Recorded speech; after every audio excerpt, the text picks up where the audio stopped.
Wow. Niggers. If you hear those things together, just leave.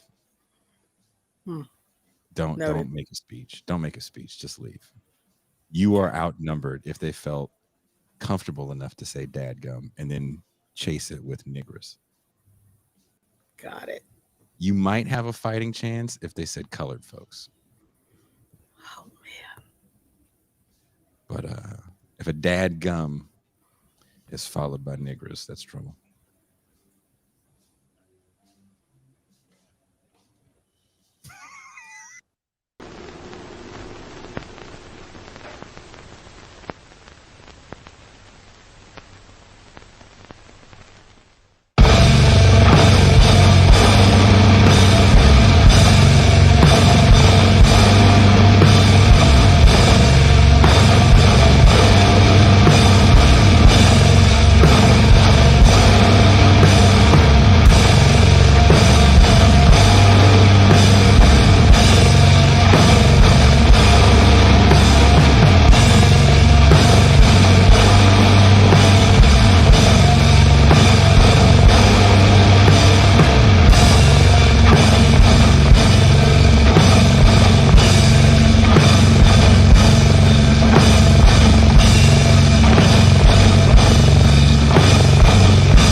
Good evening, everyone. I'm your host, Jason Miles, and welcome to another episode of This is Revolution Podcast. Thank you for joining us. Before we start, if you're new to the channel, please hit subscribe and don't forget to hit that notification bell so you are alerted whenever we go live.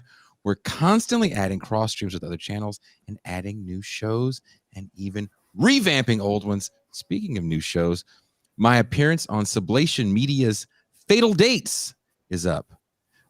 Susie Kleeman and I take a very deep dive in discussions about love, relationships, and dating in the digital world. It was a very personal and moving conversation, and I'm sure some of the people that already watched it will have some questions or comments. We will get to those in the champagne room after the show.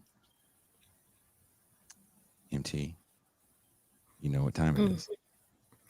Is it New York merch pitch time? It's New York merch time. And better than that, we have new stuff for you. New York merch. Yes. All right. Are you ready? There we are. I'm leaving the screen, so be entertaining for a minute. Brand new Bitter Lake hoodie colorway. We got the gold and the red. I don't know what that symbolizes. Jason will tell me later. And we have the black and white classics. That's right. We got mugs. We got t-shirts. All of this matches your Timbs. Very important. Matches your North Face bubble jacket. We got snapbacks. Snapping. Come on. You got to get those. See, and we got a pullover. And we have hoodies. Hoodies are the closest you can get to being at home without being at home. Got to cop that. Merch pitch over. Jason, stop eating tacos. We know you're in Mexico. We get it. Gosh. What is he even doing? All right. We got Anglo-pessimism. That definitely matches your Timbs. You can get this stuff in different colorways too. Check out the website. All kinds of different selections. Got Pascal smiling on a mug and a mouse pad. Unbelievable. Also on a t-shirt. Even his mom doesn't have that. Sorry, I had to go. I had a phone call. I thought you were peeing in a bottle. No, I would use my bathroom. It's actually very close to me. And even on tour, I didn't pee in bottles. Did you know that? Really? I'm Fancy. totally frightened to pee in bottles. Driving to Mexico, I had to pee and I got stuck in crazy traffic moving down here for the first time. And I had an empty cup of coffee. And I was scared that if I took my junk out to pee, someone would see me and think I was doing something lewd instead of peeing in this cup. Wow. So I was trying to like sneak peas throughout my drive. It was a very sneak peas. a sneaky pee. Right. It was a sneaky pee drive. Sneaky pee. Speaking of sneaky peas. Learning so much about you today.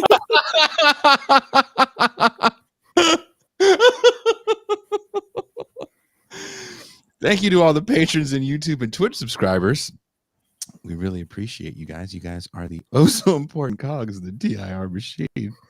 If you'd like to be a part of what we do here, if you'd like to join us for our call-in segment later tonight, we're going to do calls. I asked MT, I said, MT, should we do the calls tonight? She goes, the people want to speak. Yep. And so I was like, okay, let's do calls. So after the show, we're going to the champagne room. We'll be taking your calls. There's only one way to be part of the call-in segment, to be part of all the champagne rooms, past and present. Become a patron for as little as $3 a month or $30 for the year. The access to that can all be yours. And lastly, before I bring in this very large group of people to talk about the year's events, I want to remind everybody that one of the best presents you can get someone is tickets to the Give Them a Revolution live show, featuring the cast of TIR, Give Them an Argument, Left Reckoning, and a bunch of other people as well. Will Pascal Robert be there? Will Kuba be there, dressed like Dran Moff Tarkin? Will MT be there, walking around in a luchador mask? I don't know. Will Gene Bajlan be there, just being fucking Gene Bajlan with a goddamn ponytail? I don't know. Mm-hmm. January 22nd, the Cutting Room. Wherever you are watching or listening to this show, there are links in the description. And as I say this, the trusted producer of this show, MT Tassan, is putting links in the chat as we speak. Speaking of links, the strongest link in the TIR chain is my co-host, my homie, my dog, the man of the Mau Mau Hour, whose birthday is coming up, the Pascal Robert.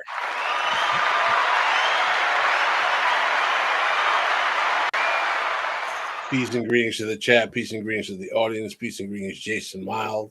What's with the birthday talk, man? I'm hearing a lot about that. What's going on with that? Because we want to make sure that everyone knows we're going to do a birthday extravaganza for you. There's going to be guest people coming in throughout the day to say happy birthday. And it's as close as we can get to having like a TV show style birthday for you. Okay. Is that okay? I mean, if you want, we could go back to talking about sneaky peas. Yeah, ain't like you niggas did shit for my birthday. Speaking of Pascal, sneaky peas.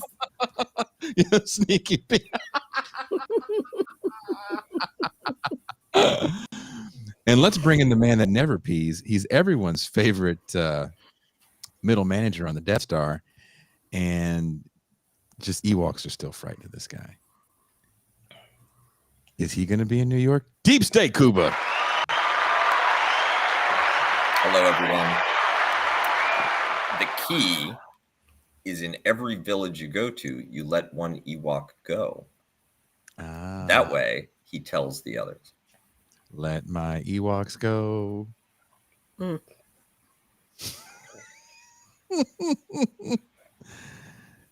And lastly, from the TII crew, she is the faceless, headless voice of reason. Is she an AI that Pascal and I created? Maybe. Recently, she was on Fair Barn. Was that just me, Pascal? You would create an AI announcer that would just immediately unionize.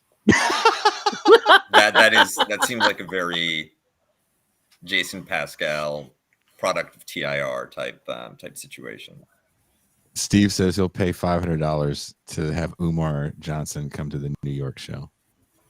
Steve got money. He's just showing off. Look, Steve, I would go do a show in Philly and have Umar Johnson be there.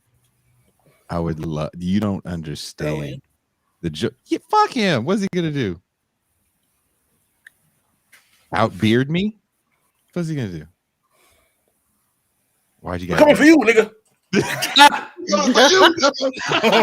It's too early for that. Even Damn. Pascal knows Umar's not gonna do a goddamn thing. Why we're not trying to get into any problems with brother Umar, comrade Umar. You speak for yourself. I'm trying to start. I feel like there's some backstory I'm missing, but I'm also afraid to find out what it is. No, this is. You know how those shirts in the 90s, like it's a black thing you wouldn't understand. There's some things you just don't want to know. This is a black thing you don't want to know about. You don't want to know. like, yeah, I mean, you can literally say right now, you people keep that shit over there. I won't. Oh my god! But I suppose I could. I mean, the thing is, like, basically every cultural group has it. I'm sure there's a Polish Umar. Oh yeah, there's the stuff that we don't really want outsiders to pay too much attention to, and we got to sort out ourselves. But we can just switch to Polish, right? Nobody needs to know, right? Like perfect code. But you guys are stuck with English. Not only that, people want to make sitcoms out of our stuff. Yeah, double-edged sword. Well, let me bring in. They want to make Polish jokes whoa. about us, and that's basically it. Let's we have like 9 other people we got to bring in. Y'all stepped on my intro. Thanks a lot. Hold on, MT. You didn't get this. MT. Thank you. I am here. Now Don't gender me. Because you're an AI. Let's bring in my favorite Vikings fan. I can say this with 89% certainty. This is my favorite Vikings fan. I texted this man the other day. I got to talk football with him, which was kind of a joy. Please welcome from Pod Damn America. Wait a minute. Because Pascal's been saying the wrong show all day. But that's the right one, right? Pod Damn. Nod your head. Okay, Anders, it's the right one because Pascal's been saying the wrong show. Please welcome Anders Lee. Hey, Anders Lee here. He's been saying pod save the whole time. Yeah, that's a common occurrence when I tell people what podcast I do. They say, "Oh, I've heard of that," and 9 times out of 10 they think Pod Save America. And then they hear yours and you're like, "Oh, they're a little edgier than I thought." A little bit edgier. That's right. By the way, I'm so honored to beat out Taylor Hawkins and I guess Prince as your favorite Vikings fan. That's living. Okay. Yeah. Who else we got? Josh Duhamel. Oh yeah. Well, isn't he from Minot? Yeah, but I think he's a Vikings fan. Oh, okay. I was gonna say. And why do I know he's from Minot? Right. That's weird. I don't know why you know that. Yeah. But my North Dakota history, right? Yeah. And town. Sure. I like the way you said town for that whole state because that's 100% right. That whole state is a good town. And last but not least, funny woman, Naomi Caravani. I'm so glad to be here. Thank you so much. I'm so excited for all the talk about Vikings. I haven't really heard enough.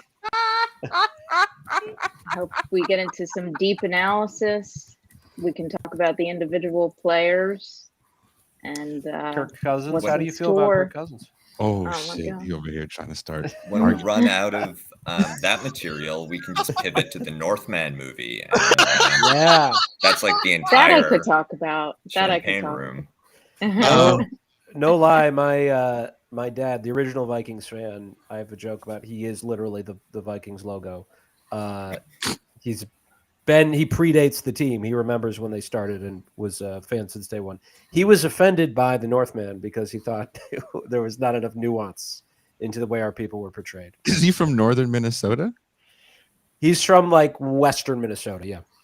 Okay, where those people wear those weird beanies and talk like gobbledygook and eat a lot of seafood. That's right. They're Seafood. basically Wait, Canadian. seafood is a new one. I haven't heard about seafood in Minnesota. What is that? Oh, shit? like lutefisk. Yes, Lutefisk. yes. Oh, lutefisk. Yeah. What Not is the rapper. lutefisk? Not the rapper. Got I it. mean, a real missed opportunity for a Every Norwegian northern rapper. European country has a disgusting fish thing, and lutefisk is the Scandinavian one. That's right.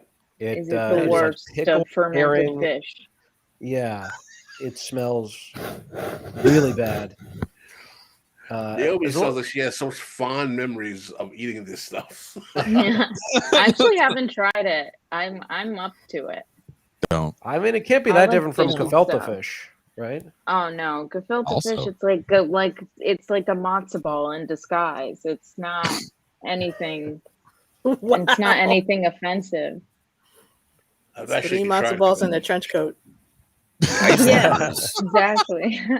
with the Icelanders, it's actually a shark that you kill and that you just bury on a beach for a week. Sharks don't pee, so the uric acid that's left in their circulatory I system knew after we you were kill them. eventually getting to this. Yes. Well, now you Yeah. see why Kuba is a ladies' man. Yeah. Delightful at dinner parties. Yeah, you know what we're eating today actually is shark pee. Oh, have I told you? Have I told you all about hyena rape? It's a fascinating topic. Really, Whoa. really upend some gender expectations. Wait, let me. Pascal trying to leave his body. I I'm like, I can don't we know about that. The monetize- can we female monetize rapes the one male? episode? Right hear about the dolphins. male. Well, okay, look. Before Kuba goes on a 18-minute tirade about hyena sex patterns, Hmm. why do you sound upset about that? Like, I was hoping for it. Yeah, I was looking forward to it. Jesus Christ. Okay, then in the champagne room, Kuba, you have Okay. full reign to open up the champagne room with your hyena man. rape diatribe. It's not a diatribe. It's more of a mini lecture. I'm like I have nothing. I don't have an anti-hyena agenda. You know? Well, let's hear what they do first. Yeah, I think Maybe we need to- should. We need to hear from witnesses. We need to do an investigation. Already issued the subpoenas. Yeah, the super hyenas. Mm. God, this is I gonna be hate myself for saying that. is this gonna be a pun off? Are we gonna have a pun off? That one was right up my alley. I thought it was funny. God. So many puns. So much has happened in 2020. Somebody had to say it. Someone It had. didn't have to be you. It didn't have to be you. True.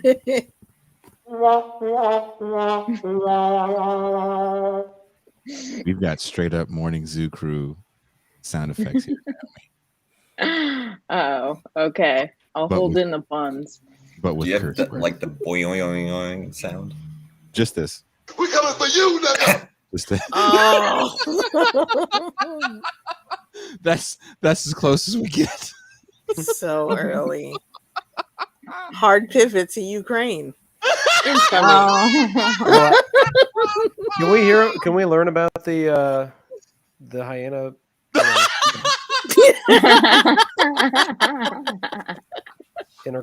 Forced intercourse. I don't want to drop an R, trigger anybody with the R word, but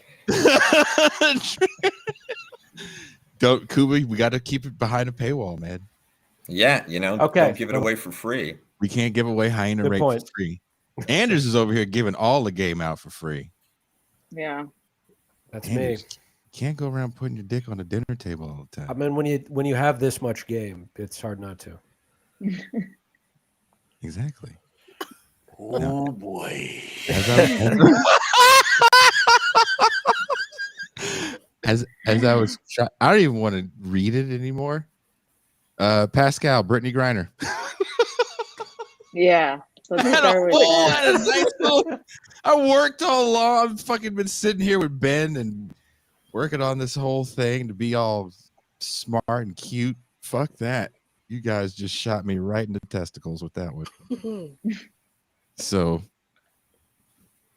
we were talking, Pascal, the other day about political prisoners. And one of the bigger stories of the year was Brittany Griner being arrested in Russia for marijuana. And she got, what, a 9-year sentence was the original sentence? Correct. And she was recently traded for a Russian political prisoner. And the #1 draft pick. Yeah. Of course. Victor Bouch, right? And how many points did he average? Wasn't even fair. 4 rings.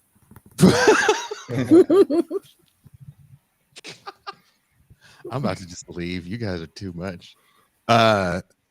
Pascal, we were talking about the idea that it's easy to free these political prisoners because we still have Mumia Abu-Jamal behind bars, Leonard Peltier, and a host of others. So what is your take? We'll start off with you on political prisoners. I mean, I think that political prisoners, free them all, free every single one of them. They all should be freed. That's my position on all of them. But again, I'm not opposed to the idea that Brittany Griner should be freed either. I mean, I think the idea of having someone serve 9 years for something like, I think she had like less than 7 grams of marijuana on her in her possession at the time, and have I think it was a vape cartridge. It was a vape cartridge, right? That's it? Yeah. Mm-hmm. Yeah. There's some They said it was enough to speculation. sell. There's some speculation that it was planted on her. I don't know. I mean, whether I think believe that or not, that's but yeah. I mean, she I'm not- should be able to fly with it. I think that if you're looking to arrest an American traveling into Russia for marijuana possession, you don't need to plant anything. You just have Yeah. to wait. Somebody's going to do it. Yeah. And they got really lucky with the WNBA players. Yeah, I mean, the thing is, though, she was actually playing. She would fly to Russia to actually play part time to supplant the lack of money she was making playing for the WNBA. But at the same time, I think that picking her was a strategic move on the part of the Russians because they realized that she was a kind of high profile individual. So they'd probably be able to get a high ranking trade for her. But what I found fascinating about the whole Brittany Griner thing is that all of a sudden, people who never talked about trading political prisoners before became experts about political prisoners and their trading after she was the one that was chosen. And it's interesting how all of a sudden everyone, particularly certain members in various communities, are saying how it was an inappropriate exchange, and I don't necessarily agree with that because that depends on what kind of political traction the Biden administration gets out of the trade. I think that if his goal is to shore up his bona fides even more, with particularly segments of the Black female community who seems to be the constituency he likes to verbally lean on having his back for a variety of reasons, then it makes sense to engage in this trade because there were many Black women in the media who were saying, free Brittany Griner, so on and so forth. Also, it'll do well with certain segments of the Black community as well overall. But at the same time, there are many, I think, hardcore right wingers as well as others who are saying that trading her for the merchant of death, if you will, was such a lack of parity in terms of value. I'm not an expert in terms of international trade of political prisoners. Maybe Cuba has more information on that. But I think that for me, the question is what kind of political traction is Biden getting out of it? I heard a very interesting analysis from Jackie Lukman. Actually, she was saying that this was the perfect distraction for Biden from the railway tragedy of cutting the request of the railways for the 7 days off that he kind of put the kibosh on as well, which was interesting because it did kind of take away the conversation from that subject matter. So I'm interested in what you guys think about it. I did want to ask about that. Is this also kind of a way to make one kind of big political move in a presidency so far that some people might even call a quote unquote lame duck presidency, whatever that means? Like, how big is the railway strike in the grand scheme of things? Because I think we forget that Reagan crushed the air traffic controllers union and won a second term with a landslide victory. So before we act like that many people care about railway workers when not that many people ride on trains and understand the importance of rail in logistics, Supply chains. Thank you. Really, is this more of just a media move for the Democratic Party? And I'll take my answer off here. Naomi. Well, I think that if Brittany Griner didn't come home, it would just look like a huge failure. The cries for help for her were not going to die down at any point.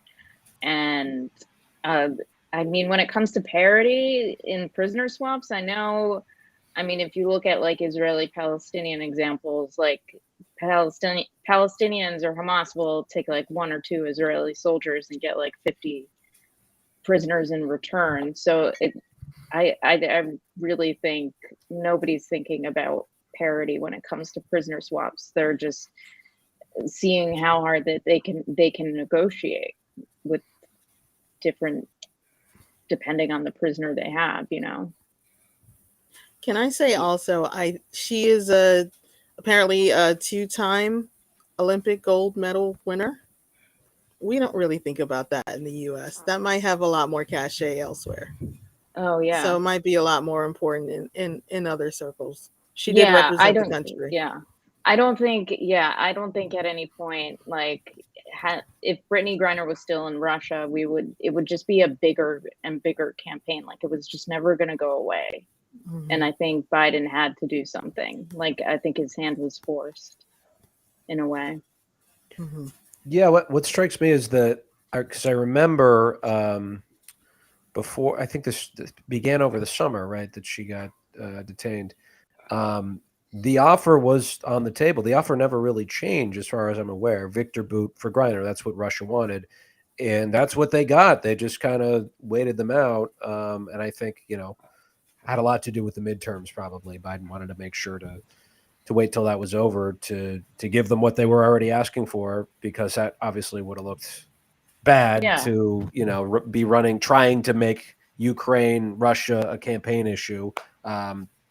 Debatably not that successfully, and then kind of compromising with Russia on this point wouldn't have been a good look for him politically. So I think the timing was political for sure.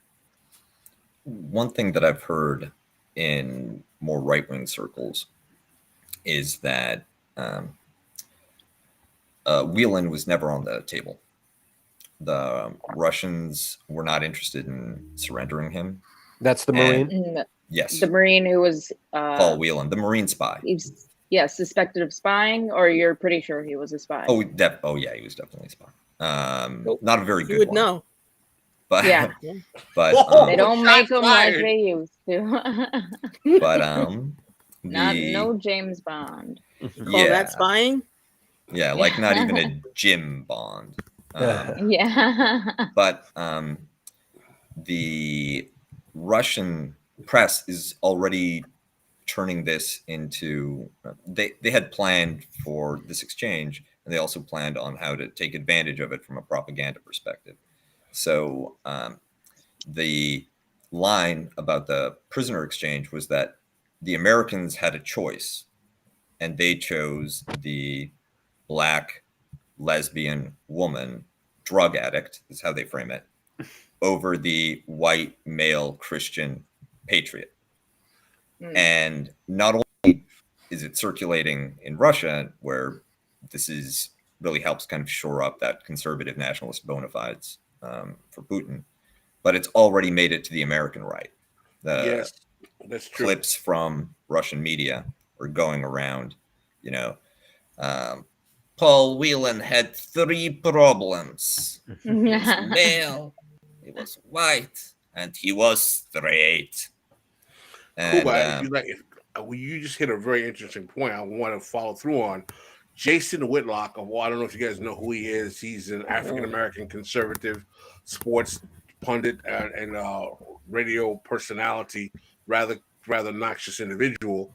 Actually, had a clip of a Russian talk show where they were talking about the release of Brittany Griner and how Whelan was left behind. Not to mention that Whelan was dishonorably discharged for stealing money, I think, from Iraq. He has 4 passports. So what country is going to negotiate for him to be released?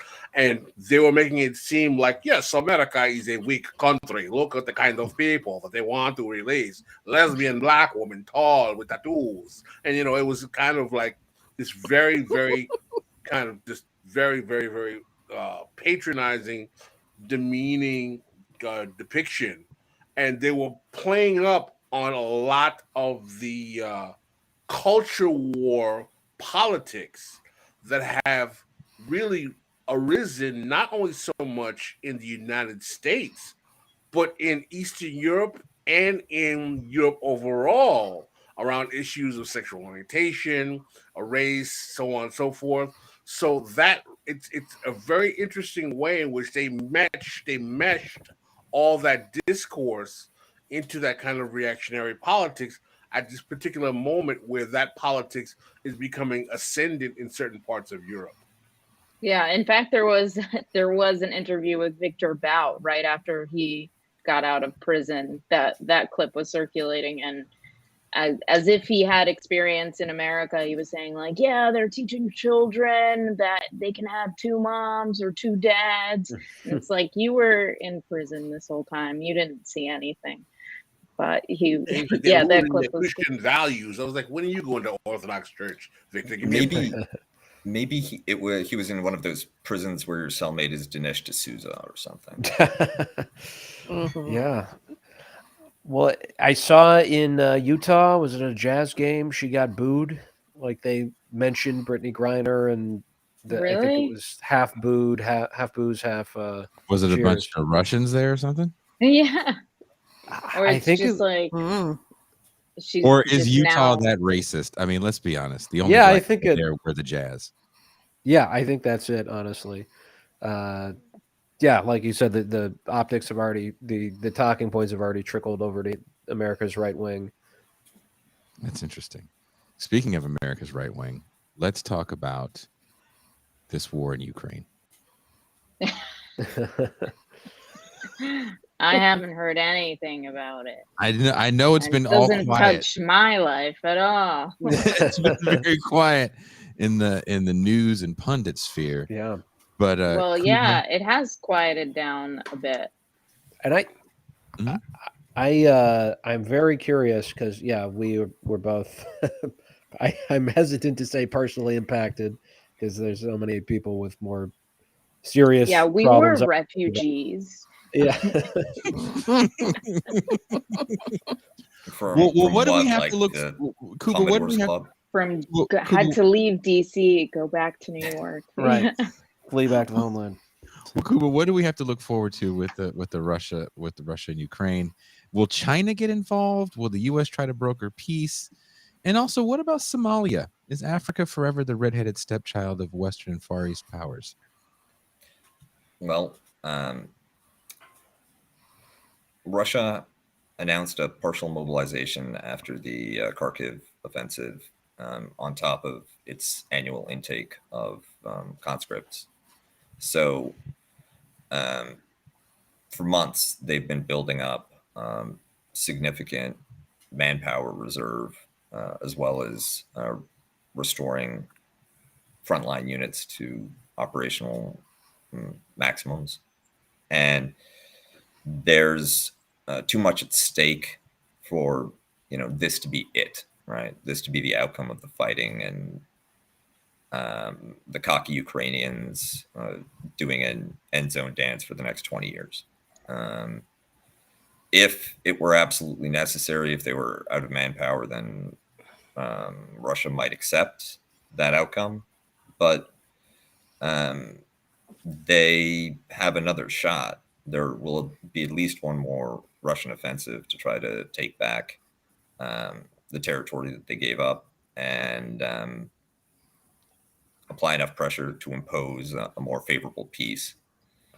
So I don't see this conflict ending before next summer. And that's kind of the most optimistic scenario. I don't know if potential Russian offensive could be successful. I mean, the Ukrainian military significantly overperformed my expectations. So I can't call it. But after it's launched, there'll have to be enough of a resolution so that both sides know if it has potential or if it's a failure, and that'll take months. But even then, it could be inconclusive, and this conflict could grind on for a long time.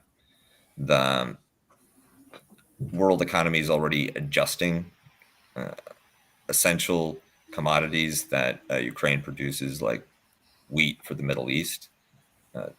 Deals are being brokered in order to, keep the spice flowing, even while the conflict rages. So, you mentioned Somalia.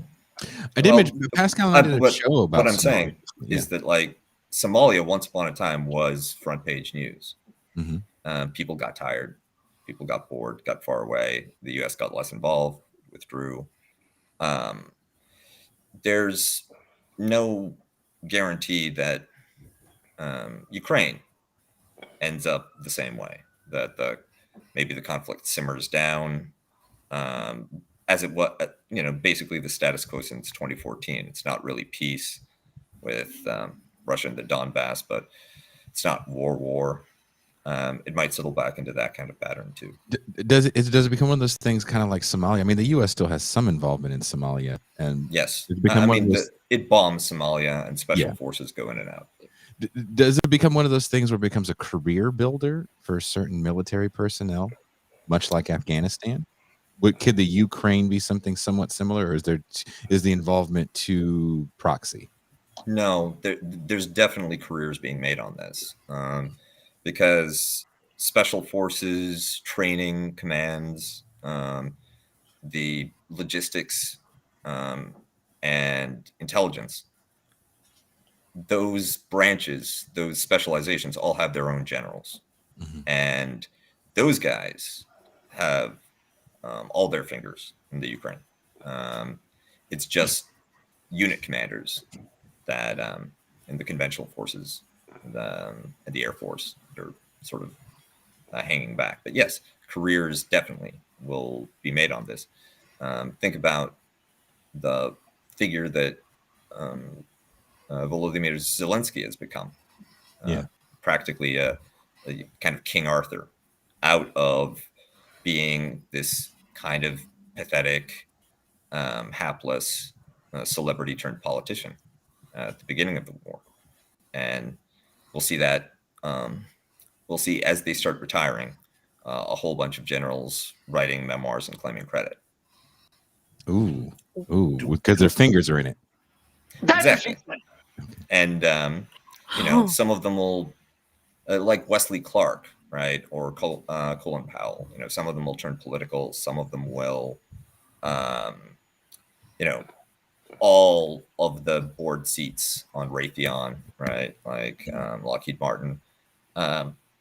There'll probably be at least one sort of late in life actor, just looking at the stats. But this is, in a lot of ways, the military has turned into a more central institution now than it was in the 90s, or even for some of the last years of the global war on terror.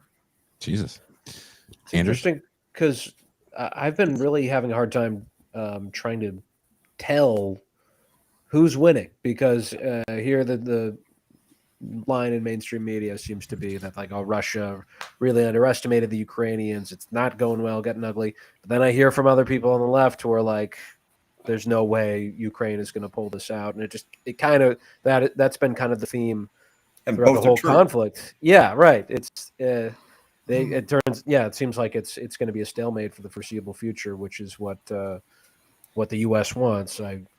I surmise, but it's just interesting how much of a cognitive dissonance there's been throughout this whole conflict.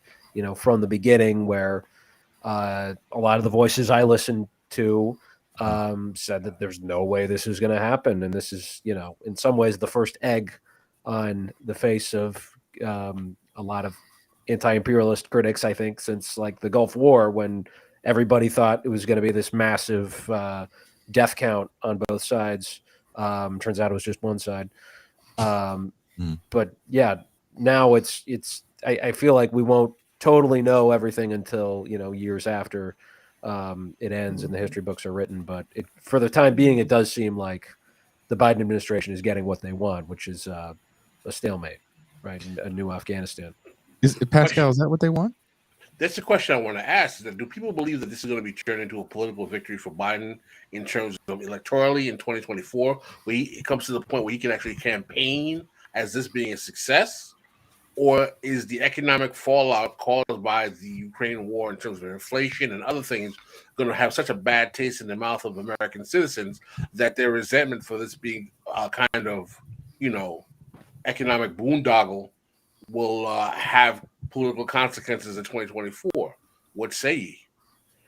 My guess would be that they don't really care that much about what the American public thinks about the war. They're thinking about this in a long-term capacity, and the blob seems to want to get Russia pulled into this. I don't know. Maybe Cuba has a better take on it, though.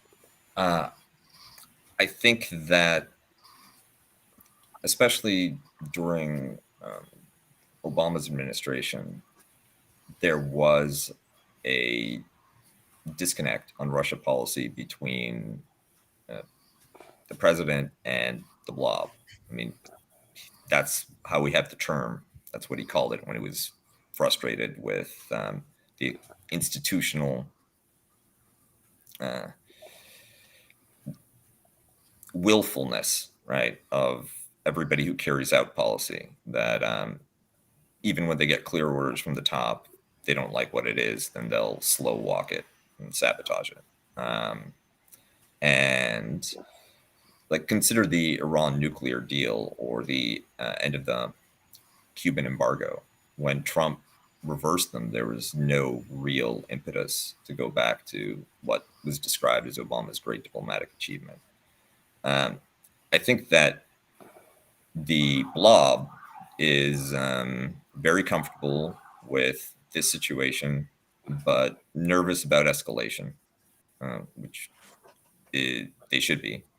I think that the American public hasn't necessarily linked the war in Ukraine with inflation and economic pain. That gets more personalized into Joe Biden for some reason. Like, oh, it's Democrats are bringing bad times, rather than this is directly related to how much we're spending in Ukraine, and sanctions and everything else. But I feel like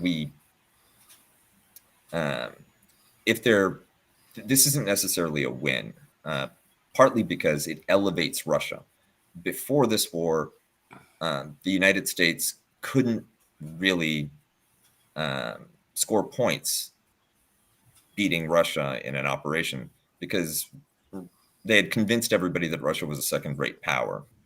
If beating Russia or saving Ukraine can be portrayed as some kind of real geopolitical victory, then that elevates, that kind of implies a reduced role in the globe for the United States. But one thing I can say is I bet Zelensky does some photo ops, and I bet that helps. He's on David Letterman's show on Netflix now. Doing what? Oh, really? Yeah, Is he My Next Guest, I think it's called. He's one of they Oh, do he's just an like interviewee. yeah. is he wearing Yeah. that damn green T-shirt still? I think so. I mean, he's got to commit to the brand. I think Yeah, I mean, Yeah. I can't hate him, right? Like he's doing well. He's making the most of his opportunity, right? Like, I mean, yeah, this is always what he wanted to do. I mean, Naomi actually watched his show, which was Yeah. about It's becoming. really really funny, actually. Was it about research? Was it for No, research? servant for- of the yeah. Oh, was it research for me? Yeah. I guess I was curious, and I wanted to see what it was all about, and I did know the premise. It's that a high school teacher goes viral in a rant, blaming all these politicians for corruption, and then he becomes president and has to face all these difficult situations and tries to orchestrate like busts of the oligarchs in Ukraine and everything. It's really interesting from that perspective, and it's like it's so funny. He has like historical characters come back, like Che, and like he's hallucinating these historical characters, and they're always so funny. I really did want to hate it, but it's really good. It sounds I like that actually recommend it. It sounds like that Black Mirror episode where the avatar was going to win a political position. I forget if it was president or not. But Oh yeah, you know what I'm Yeah, talking like about? first season. It was first. It was the third episode of the first season, And it was can't like a remember. mascot that was doing the He was making fun of either it was a, I want to say congressman, but it's different. They're a parliament member or PM, an MP. yeah, right. Yeah, it was Or an MP, MP, yeah. But moving on. Last talking point, and I'm sure you guys have a lot to say about this. What do you think about the political performance of the Dems this year? Did the Dems hang their hat on GOP repulsion to the fear and the fear of returning neo-fascism to do much better than what pundits were saying on both sides of the political aisle, that it was going to be a GOP wipeout of the Democratic Party during this midterm election, and that wasn't necessarily the case. So was the Democratic Party able to campaign on anti-abortion laws and fears of January 6th to kind of hold steady during a pretty milquetoast at best midterm? I think if you look at the demographics of the actual voters, and you realize that there was a bump in increased voter turnout for the youth vote, particularly considering that it was a midterm, it illustrates that certain core issues caught the attention of the electorate that normally would not have caused them to come out, particularly and vote for Democrats. I think one of those key points was the overturn of Roe v. Wade by the Supreme Court and an overall repulsion over the state initiatives by the Republicans to curtail reproductive freedom, as well as transgender issues as well. And I think that those things resonate a lot more with the youth vote than people realize, and that drove a larger turnout to actually give the Democrats a bit of a respite at the polls that normally I don't think was deserved. I don't think they deserved to actually avoid a red wave. I think they actually had governed so poorly up until that point that it would have been merited for the Republicans to really stomp them in the teeth. But they were saved by the fact that, as usual, Republicans and the reactionary right overplayed their hand and caused people to come out and fear the return of the fash, I guess, as some would say. You've mentioned nothing about Black Girl Magic. Black Girl Magic. No, the Black political class is very happy. That's a very important point. Are you saying Pascal's sexist? Yes. Wow. Very. No, my brother.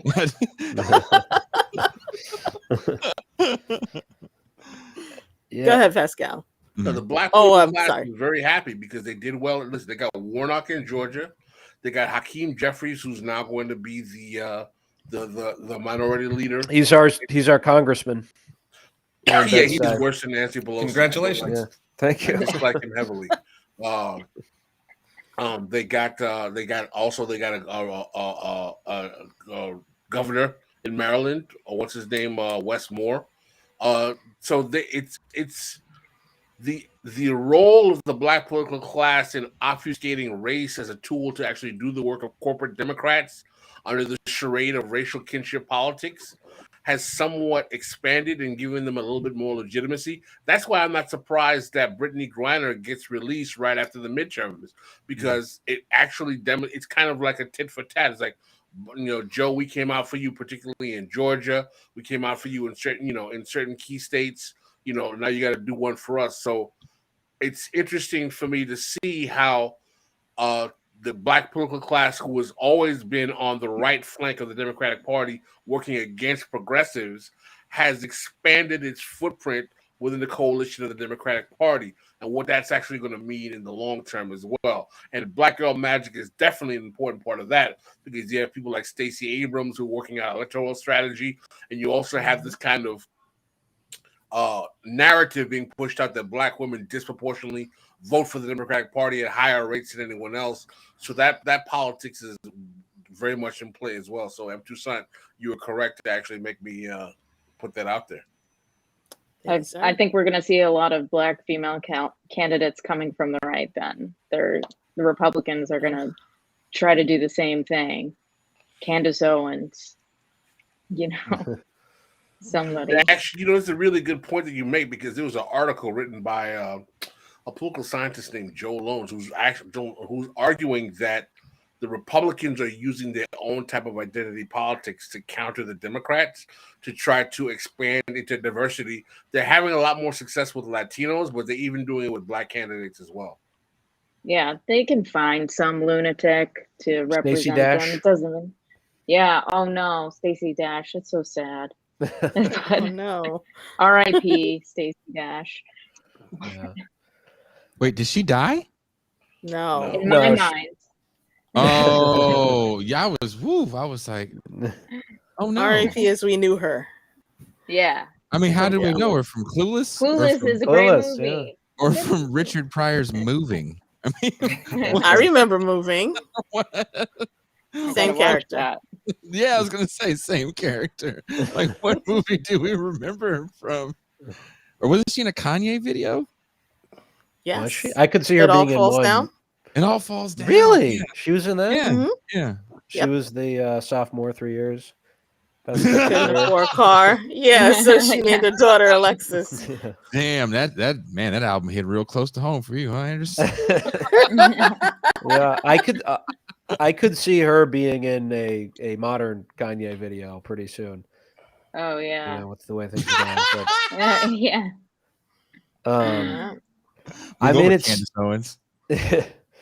it seems like the strategy that a lot of Democrats had, because I remember, before the votes during the primary season, there were a lot of concerns about Democratic strategists were actually pumping money into these MAGA like QAnon campaigns, and it is playing with fire. But I think in a lot of cases they were actually successful, and they even hardcore Republican like districts, you put these people out and they're just so absurd that even hardcore Republicans are going to vote for them. Herschel Walker, I think, is an example of that as well. Trump-backed candidates who even Blake Masters. Yeah. But that is a very not a tenable strategy or a sustainable thing to fall back on. I think Democrats actually have to build a base, and I'll be curious to see if the Republicans rediscover the value of Mitt Romney as a result. Yes, because if you had those kinds of candidates, if if Trump dies, because they're just going to be so embarrassed on the I don't think Trump stage. can beat. I don't think Trump could beat Mitt Romney in the primary. I don't think Trump can be killed. I feel like we should put money on this. I think the Trump experiment is a failure. The people still holding on to the Trump experiment these are fringe members of society. We're the country. Here's the thing. Go ahead. You're describing literally every movement in American politics in the last 20 years. Like Reagan was maybe Clinton and the neoliberal wing. That was the last time anybody won. Everything else, every legacy, every ideological orientation, politics is nothing but a graveyard of movements that won't stay dead, and weird, socially marginalized, brain poisoned people that actually give a shit about this rather than living their lives. Yeah, it's the lunatics who are the most engaged in Precisely. politics. Like, you have to have a broken brain to want to be reading the news every day. Precisely. So you should expect some crazy. Well, think about it. Trump is always going to be the COVID president. Yeah, Really? Yeah. Yeah, but everybody sees Fauci as responsible for the lockdowns and all the Sure. Right. Yeah, The they lockdown is have different. it parsed out and they have it compartmentalized. Like it's And the right Yeah, I people don't think- hate him, right? Like, so he triggers libs like nobody else. You don't even get that from DeSantis, the really good. But the joke is up, and no one's when you don't have. Here's the thing. We have some entertainers on the screen. Everybody understands hype. And when you're in entertainment, music, comedy, whatever the fuck you do, you hate hype. Right? You want it and you hate it at the same time because hype doesn't last forever. Hype fades. That was a hype election. Yeah. There was no substance there. You could say the same thing about Obama, and we can all talk about how much we don't like Obama, but there was some sort of substance there, and he was coming in after the guy who was a fool. Everybody hated Bush in 2004. And he was the fool that people, let's impeach Bush. Do you remember those calls to impeach Bush? So Obama was the adult in the room. The hype is over. The hype train died. I hear what you're saying about hype, but I would not underestimate the motivation power of resentment and the opportunity to get back at if all you have, and you know what, ask the nearest black person you can find in Canada that isn't African. If all you have, both of them, if all you have is silly rhetorical victories, you will be angry. And that's all people have is rhetorical victories in Donald Trump. Working class didn't win shit. You didn't get tax shit back. Nothing. You got nothing out of that. All you got was pissing off, the white chick at your job that has a Black Lives Matter sticker and her kid dates a minority. That's all you got out of it. You pissed off that person. But isn't that true of all Republican administrations? No. Most, in general? No. Nobody to that level like Donald Trump really went out there and was like, this person is retarded. These black folks, what do you say? These people, I'm building a wall. Fuck these motherfuckers. Everybody else said that shit with some sort of, double speak. Not him. So if all you have is rhetorical victories, what are you really hanging your hat on for him to come back and save you from? He didn't save you from shit last time. But I don't know. He designed those checks we got during the pandemic. I still have mine. Yeah. But I also don't think with his that, name on it. I don't think that his appeal to his own voters is that he's going to save them. They imagine that they're strong, market successful individuals that don't need any saving, and a lot of them have secure middle class positions, like small businessmen in some kind of regulated industry or something, or landowners. And so for them, it's not about it's about being able to sort of protect what you have, which then ends up being translated as excluding people that I fear are threatening. And Trump, hey, he gave you the Muslim ban. Okay, that was but you know what? Look, Mitt Romney or Ron DeSantis, these are adults. And if I am small businessman Joe, and I think I know everything, show me a small business person, and I think I know everything, right? Am I? If I'm lying, I'm dying. So, who would you rather have? You already experimented with the idiot that literally walked off a reality TV show set into the Oval Office and failed. Don't you want a governor like the good old days? How much do you want to bet?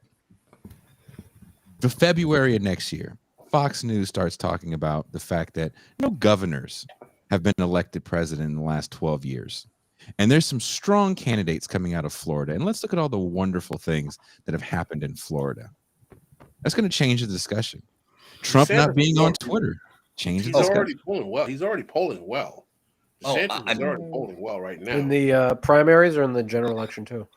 Against Trump and in the general, even against Biden. I don't. I'm not disagreeing that Trump could lose, but I'm not ready to say that he couldn't win. Right? Like, he's good at fighting from a position of weakness. He came out of nowhere, or right, like he managed to outdo an entire gaggle, clown car of Republicans in his first primaries, and he also. I wouldn't put it past him to like strategically back out at the last minute and some kind of weird deal. Like fuck everything. Yeah. I just wouldn't count him out because he's got non-trivial number of ride loyalists. And some of them are pretty dangerous. It's a few things that can't win. And I've been wrong before. I've been divorced twice. Right. So the Clippers, the Bills, Hillary Clinton, Donald Trump, those things can't win. Well, I agree with you on Hillary Clinton. I knew that for Oh, sorry. Stacey Abrams. Sorry. To quote Josh Allen, okay.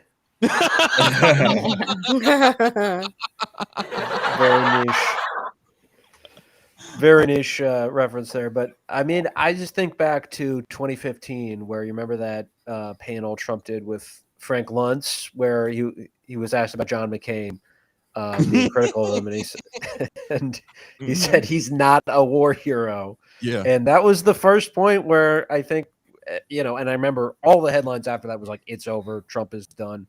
Yeah. And that was the first point when you realize that the rules of political gravity don't apply to this guy. There's just no predicting.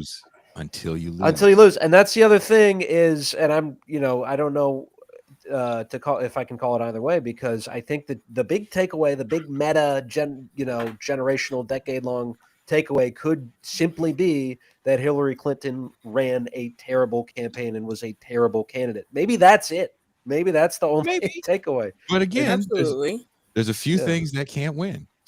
The Clippers, the Bills, Stacey Abrams. Damn. What if you put Trump up against Stacey Abrams? Ooh, it's a draw. That could happen. It's a draw. Yeah. And then the presidential election is going into overtime. Then they'll do penalty kicks to figure out who's president. The first time in American history, they would have to have some sort of Buttigieg scores the winning goal. Yeah. If you put Trump up against Stacey Abrams, no one would vote. That would be no one would vote. It was really confusing. What is she gonna do now? What do you guys think? Oh, she's gonna go work for a think tank and make lots of money. She's gonna work for CNN and talk about it all the time she lost. When I was running my campaign and getting the people out and energizing the voting base. Yeah. I mean, she could be a lobbyist too. She's, sorry you didn't make it to the major leagues, but you AAA champion is not bad. She can work with Bloomberg. Did I do the sports right? You did this. I think so. Yes. Yes. I mean, if we're saying with football, she'd be in the XFL, I think, but AAA works too. Yes, that is a thing I know about. They are two Or the Canadian Football League. the two backup quarterbacks in the Canadian League. That's what they are. They're backup quarterbacks in the Canadian League. I just don't see Donald Trump really being a true political challenge for some of these more, I want to say it's serious candidates in the GOP. Mhm. I mean, how do you feel, MT? You left out the part where he was robbed, man. Totally. Resentment. I think there's Totally won. Yeah. I think there's an underestimation of how much people were triggered that aren't politically involved, like Noah was talking about, by January 6th. I mean, that's kind of a shocking thing to see in the modern era. I mean, this wasn't a protest about civil liberties and the right to be free in America. This was literally because they felt some guy fucking won that didn't. And it was scary to see. Yeah, but on the other hand, after, swallowing years of Hillary Clinton talking about how his winning election was illegitimate and influenced by the Russians, and you can see how it kind of ricocheted off the Republican base and came back. Yeah, the pattern was set, right? Like, yeah, that's kind of my, like, not afraid, but I am really like pessimistic about what's going to happen with this next election, like how people are going to say we're just going to be constantly harangued with news about how, there was some, there were wet ballots sent in the mail or something, like something totally ridiculous that we're going to have to hear about for years and years. And it's just going to be the same, like the Republicans are, and definitely Trump was playing the same game that Hillary Clinton played against him after he won. So I've been following American politics basically my whole life. Spent a lot of time in the U.S. and Washington, and just thinking about it all and the trajectory that we're on. Have you considered secession? Have I personally? I would like to secede from my apartment. No, I'm not sure where you live. Get some friends, right? Like, there are some great state flags out there. I wouldn't mind seeing them at the Olympics. I mean, yeah, it's not a bad idea. I feel like if somebody has the energy to. If somebody in California has the energy to make this happen for the, I don't know, states above the Mason-Dixon line, sure. I don't think anyone in California has the energy to do that. I mean, look at the Czech Republic and Slovakia. They're friends now, right? It's cool. They didn't have a Yugoslavia type civil war to sort things out. In the late 90s and early 2000s, there was all that Texas talk about secession. Remember that? Right. Cuba, like Alaska Texas. too. They've been talking about that since they became a state. Hella angry. Nobody cares about all eight of cold. those people. Of course they're angry. Yeah, it's cold. mean, you've got a small population, a huge amount of oil, and a bunch of American Air Force bases. Uncle Sam is not letting you out the door. Sorry. Yeah. Complain all you want.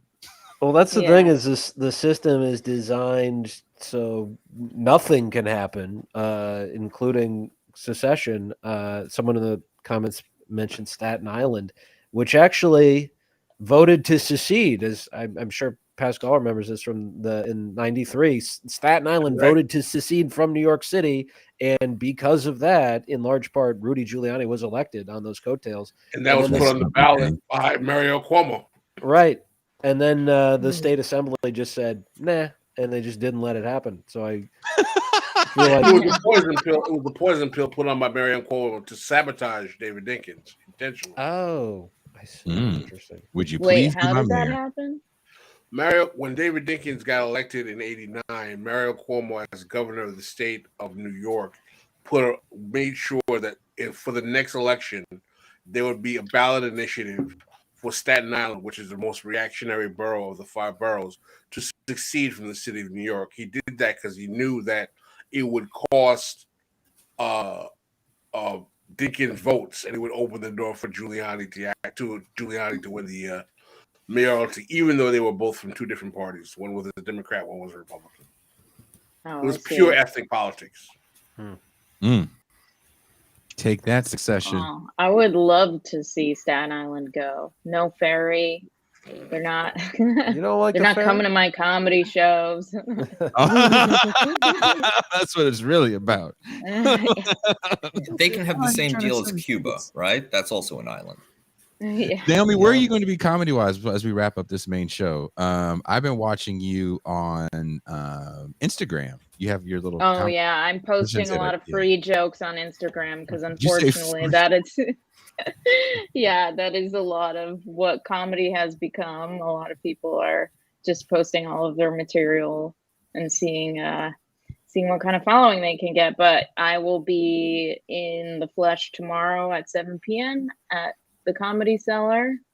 And don't give anyone any wrong ideas within the flesh. I think that yeah.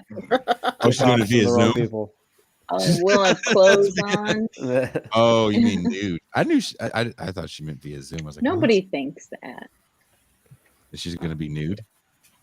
Doing comedy? In the flesh. I'm thinking of all the serial killers and stalkers listening who will. Oh, you have a dark. Your mind goes to some dark places, Anders. What do you think about our too much true crime.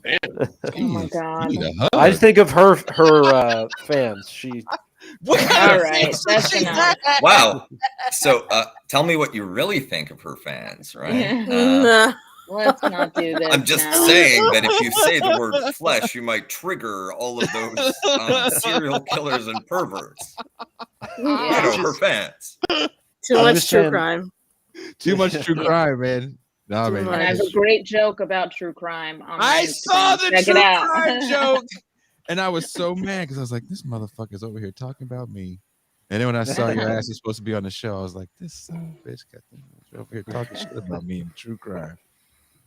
So I got to get Naomi back for clowning me on the true crime joke. God, you enjoyed it. I look, I've watched a fair amount of comedy and I find you pretty funny, but I find Anders pretty funny as well because I've hung out with Anders and he made me giggle. Oh, thank you. Yeah, Anders is a really funny stand-up too. So his fans are. God damn America, folks. She said, and his fan.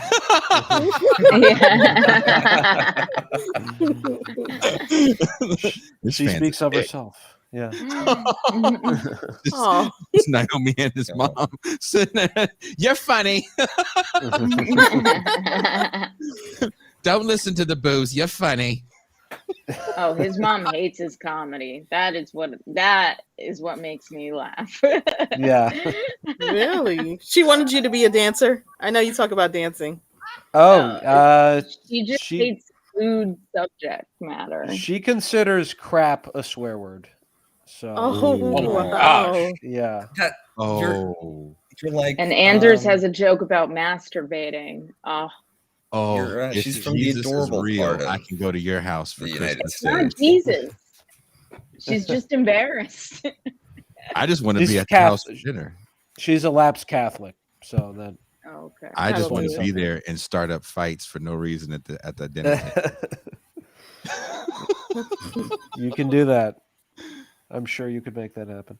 Well, look, no one's gonna love me on Christmas, so I'll be more than happy to go to the Twin Cities. I love it there. I know what frostbite's like. Okay, yeah. Well, yeah. If anyone is in the Twin Cities around Christmas, got to show at Bryant Lake Bowl called White Elephant. It's going to be a stand-up variety show on 12/27 at 8 p.m. That's my plug. And Pod Damn America, of course. Well, wherever you're listening to the show, there will be links in the description to Naomi and Anders' stand-up performances because they're going to give us links and we're going to put them in the description because I don't think Gene Bajlan did. Oh. You can't do everything. Why can't he? You seen that ponytail? It is the ponytail that holds him He back sometimes. has 2 small children And a wife. and a That job. Yeah, ponytail that. is like Wow. magic. And an AI obsession. Yeah, between the ponytail and actually Gene has me having an AI obsession now. So on that note, we are going to be going to the champagne room where we're going to open up the phone lines. You guys can comment. What do you think about Brittany Griner? What do you think about the Democratic Party and the upcoming 2024 election? What do you think about Russia, Ukraine? We want to hear it. We want to know. Another political prisoner we didn't mention was Assange. Ooh. Free Julian His Assange. extradition got approved this year. Ooh. Oh, Yeah. So he's Oh, been that's- extradited to the that's United shit. States. I should have brought it up. I feel really bad. wow. No, I mean, thank you for, yeah. And you call yourself a big comic. deal. He's Yeah, coming to save America, your baby. best material for Yeah, the end. it's your job. God damn it. All right. And on that note, we are Out. Funny.